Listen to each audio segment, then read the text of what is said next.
Now it's a little bit very rowdy over there, but Sudi is of course doing what Sudi does best. Wherever Sudi is, making order the Sudi way, and he's shouting at vijana, telling them that they are the security that they need today and tomorrow, as of course the community bleeds and mourns Yeno. He says that the entire country is of course bleeding, and it's important that of course there is order that is of course maintained around the burial of Johanna Yeno, the former member of parliament for Emurua Dikkir. Of course, there's also this other statement that was made yesterday now by Soipan Tuya when she was eulogizing, of course, Johanna Yeno. That will be part of this episode before we get into the main story shortly. To many people, she was very close to Yeno.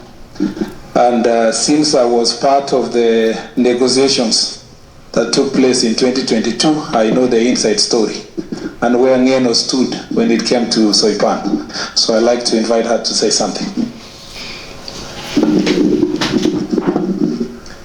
Your Excellency, the Deputy President of the Republic of Kenya, Professor Kithure Kindiki, speakers of both houses, Honorable Wetangula, Honorable Speaker of the Senate, governors, colleague CSs, the families of our departed brothers, fellow mourners, good afternoon.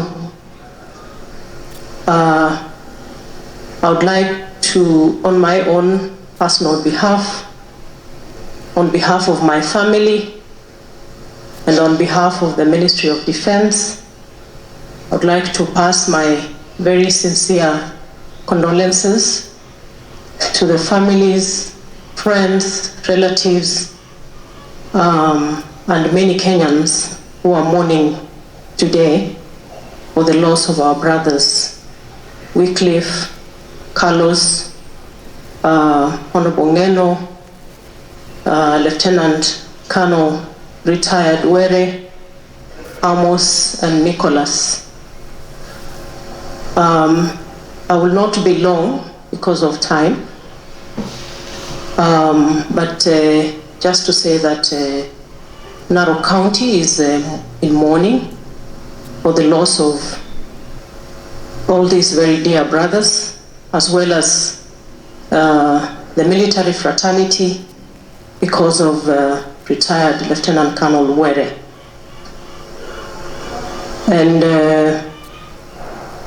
as Waziri says, I would like to say something very brief about our brother, Johanna Yeno. Although I am very well known to all these other young men from Narok County, as well as Captain Were. I have flown with him a few times. We have lost a great leader in Honorable Yeno. And to me, he's a friend, he's a colleague, and a brother in so many ways. And unknown to many, maybe many people just know the abrasive side of our brother Yeno, but he's a very amiable human being and a serious family person. I don't know if Naya knows, but I have messages of him inviting me to your baby showers. Unfortunately, he always caught me out of town. And I know he moved around with you, even on parliamentary trips, and you know, I know how family person he is. And in his politics, we got elected into parliament in 2013. And for those who know how unceremoniously I got into politics, Johanna Yeno played a big role. I think he used to sympathize with this tiny young girl, and he used to pull a lot of big crowds. So part of the ways I got known within 2 months of campaigning was joyriding in his big crowds. and getting known to the people of Narok County.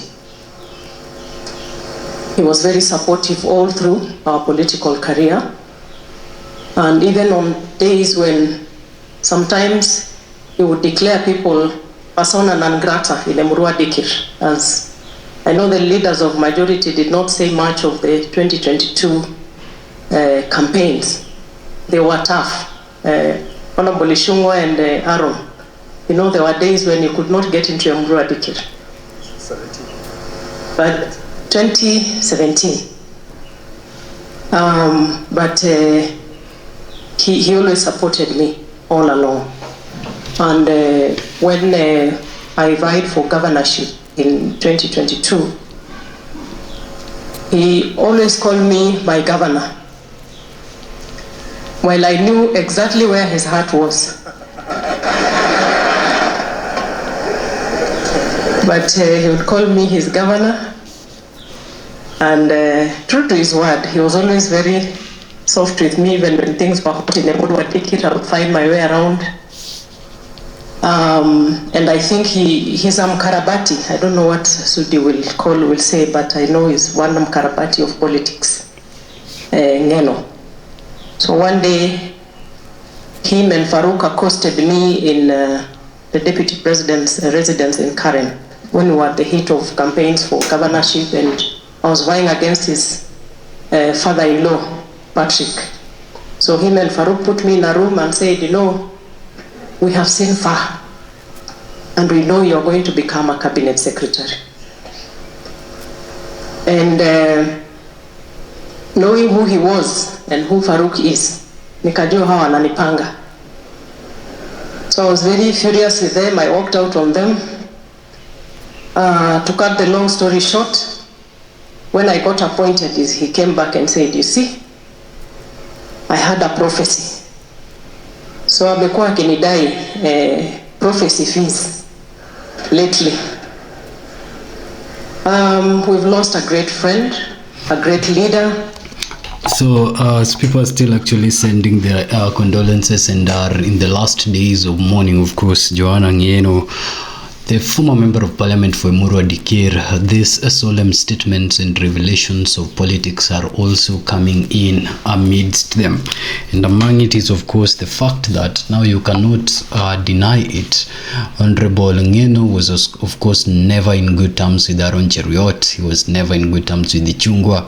And whatever the two can say post his demise right now cannot erase the fact or the history that is known nationally. And even the CS for defense is now, of course, confirming that there is a time that the two were declared persona non grata in Emurua Dikkir constituency. There were people that could not step into Emurua Dikkir constituency. That's Aaron Cheruiyot and, of course, Kimani Ichungwah. Funny enough, those two are the majority leaders when it comes to both the National Assembly and, of course, the Senate. And among them, names have been mentioned during this particular burial. So that's the position of Soipan, the CS for defense, Honorable Soipan. While this still in this episode, it's also important to listen to what the governor, of course, of Narok County, Patrick Ntutu, who is by extension the father-in-law to the late Yeno and was the aspirant against Soipan Tuya in this particular election that she's talking about, also yesterday had to say about the demise of Yeno. This is the last episode that we are doing in respect of Yeno, and of course it's just important that we put these pictures to rest on what the closest people to him and also closest people to power are saying on the last few days of his farewell. Thank you very much, Majority Leader, His Excellency the Deputy President of the Republic of Kenya, Professor Kituke Kindiriki, other speakers of both Parliament, the Senate, and the National Assembly.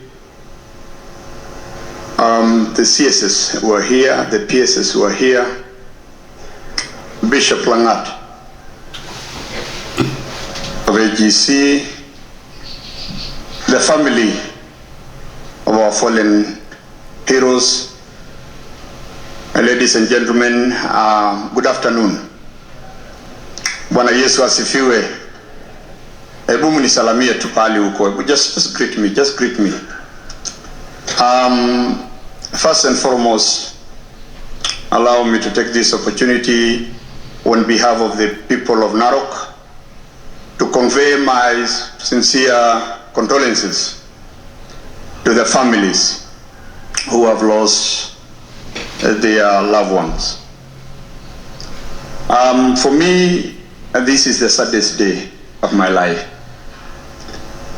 I've lost a son-in-law who is married to my daughter, Yeno. I've also lost one of my employee,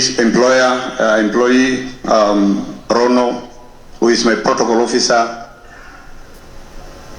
All these young men who are laying here from my county. Even the pilot, in several occasions he has been in my county, so I know him very well. And when I received their sad news that there's a chopper that have an accident in Nandi, I decided to travel all the way to where the incident happened. And I must say that that was the lowest time of my life, because Johanna Yeno was one of my political pillars. And all these people are my friends in one way or another. Let me say polly to the families. I want to thank the following people. One, the people of Nandi and the people of Wasingishu. They were there with us when all this happened. And I want to thank the Honorable Speaker of the National Assembly, my good brother Moses Wetangula, because immediately you formed the committee that really helped us from Wasingishu to Nairobi. And even, I think, Honorable Meli forgot to say that we have been with them together from the word go. And I want to say this for the people of Kenya, that we have lost a man who has done so much to his people. And for me, because we ended the 11th Parliament together with a number of members of Parliament who are here, I just want to say that death is very cruel. Then say polly to all of you who have known Johanna Yeno. That morning, he called me to tell me that he's going to travel to Nandi, but late in the afternoon, if I can join him to issue bursaries, checks to the needy students in Kapsasian ward. But I told him that I'm very far, a place called Majimoto Narosora, and that is very far. Then he, as normal, Mheshimiwa Johanna Yeno laughed. He said, he just went nuts laughing, and then he told me that, Governor, I have a chopper, I can pick you, and then, you can join me later. Little did I know that that was the last day that I'm going to talk to my friend and a son-in-law. Maybe before I finish, because I have a few announcements, allow me to recognize the following people. Yeah, now before the recognition, of course, those are the statements of the father-in-law that now has lost his son-in-law and of course his friend, and beyond that even his protocol officers in one accident. And everyone except where he was the pilot, of course, come from his county. Now, there's a lot of other statements that have been made, including a visit of the president himself. Oburu Odinga was also present yesterday in this current service that was seeing Yeno off. And here the People's Mirror, we're just winding on this particular episode as we wish Kenyans and of course families, close friends of Johanna and Yeno serious messages of condolences during this particular time. May his soul rest in peace and may he fare thee well. This is the last episode that we have done on his honor, so we will not do any other story on it again unless something comes up which we don't see coming up. And now we will be just getting into other stories. Now for this particular episode, ladies and gentlemen, two things are happening. We have recorded 2 stories of the previous day yesterday, or by the yesterday as per the day that I'm recording this particular episode. That was Soipan, Tuya and Honorable Ntutu, and of course today statements that have been made by Sudi in trying to bring order. These are the last few days towards now the end of this particular process of burying Johanna and Yeno. Keep it here at our studios, which is the People's Mirror. If it's your first time, just hit the subscribe button. If you're a member, like, share the video, comment, engage with us in the comment section. We always love it so much. So talk to us in the comment section, engage through liking and sharing so that more people can also watch the People's Mirror.